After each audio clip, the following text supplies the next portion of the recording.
Hello, Saturday ticket supporters.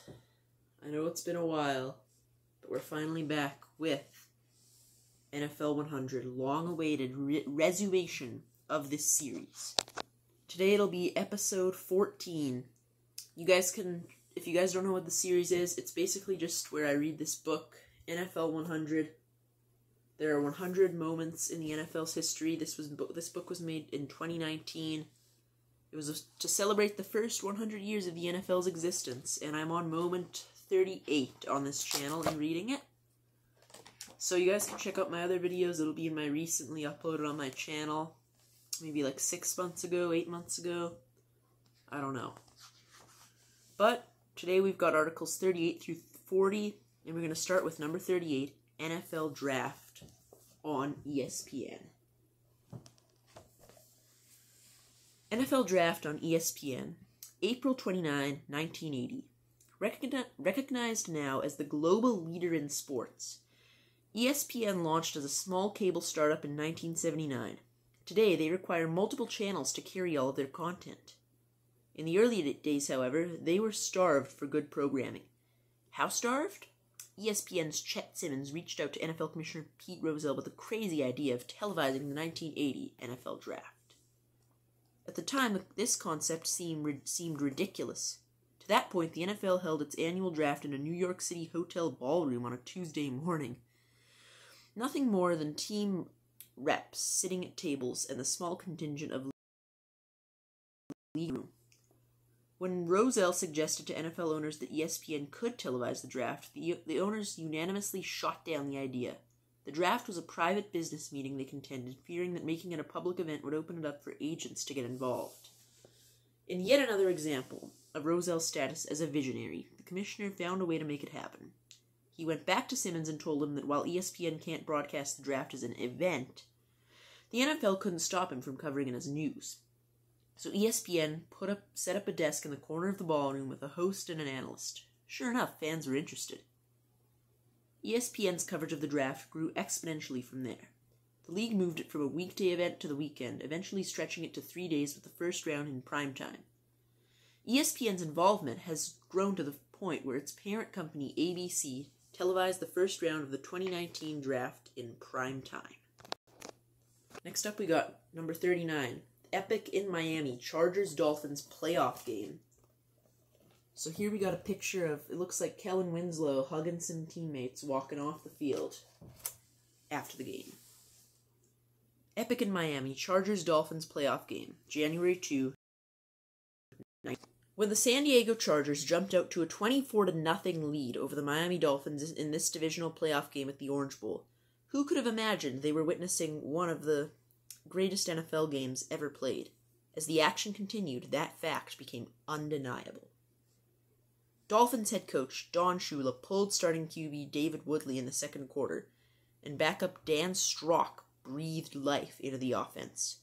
Miami scored twice to make it 24-10 and had the ball at the San Diego 40-yard line with 6 seconds left before halftime. Shula called for a hook and lateral play. Strock found Duriel Harris on the right sideline at about the 25-yard line. Before he could be tackled, Harris flipped the ball to running back Tony Nathan, who had trailed the play, and Nathan streaked untouched down the sideline for a touchdown that made it a one-score game at halftime.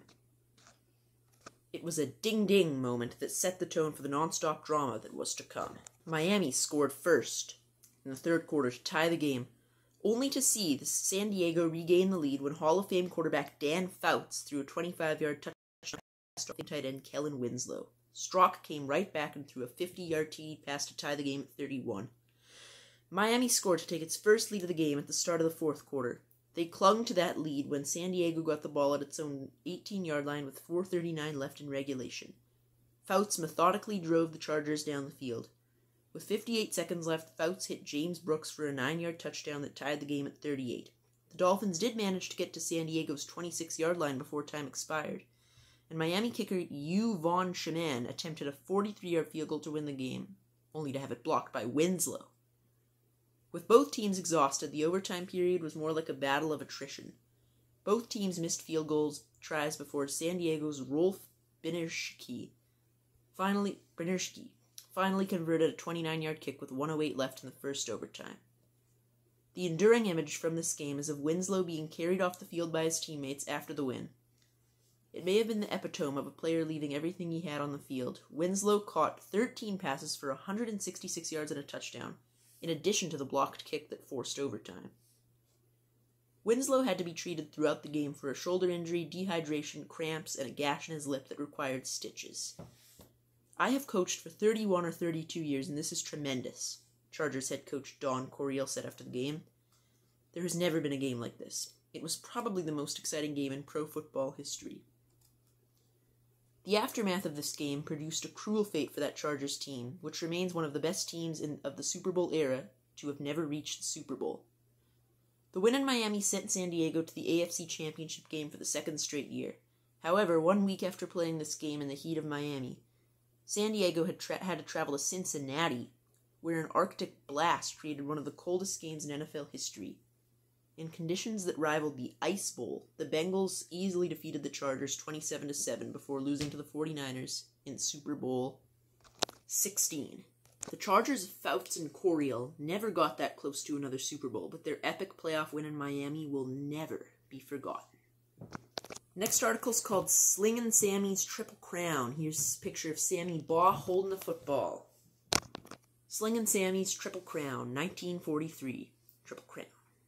Sammy Baugh actually got his famous nickname, Slingin', from his days as a third baseman on the Texas Christian University baseball team. Of course, Baugh was also a star quarterback at TCU, where he was a two-time All-American. In 1937, the Washington Redskins made him their first-round draft pick. To say Baugh made an immediate impact in the NFL is an understatement. He led the league in passing that season, then threw for 335 yards and 3 scores in the 1937 NFL Championship game victory over the Bears. Baugh's 335 yards stood as the most by a rookie in a playoff game until Seattle's Russell Wilson topped it in 2012. Baugh's Hall of Fame career was off and running. He led the league in passing yards 4 times and passer rating 6 times.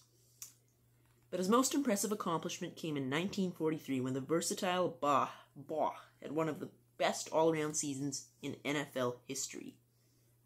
The NFL was still in the two-way era during Baugh's playing days, and Baugh was not only an excellent defensive back, but also one of the best punters in the NFL. When the 1943 season ended, Baugh led the league in passing, 78.0 rating, punting, 45.9 yard average, and interceptions, 11. It's safe to say that Triple Crown feat will never be matched. And that was NFL 100. That was the return of it. I hope you guys enjoy this. If you're new to the series, you haven't missed the half of it quite yet. There's still lots more to come. This is gonna hopefully come out every Friday. You know, nobody's perfect. I might miss a few uploads, but subscribe for more. Just know every Friday this should be coming out. I might pre-record them if I can. But thanks for watching Saturday Ticket, and have a great rest of your day. Goodbye.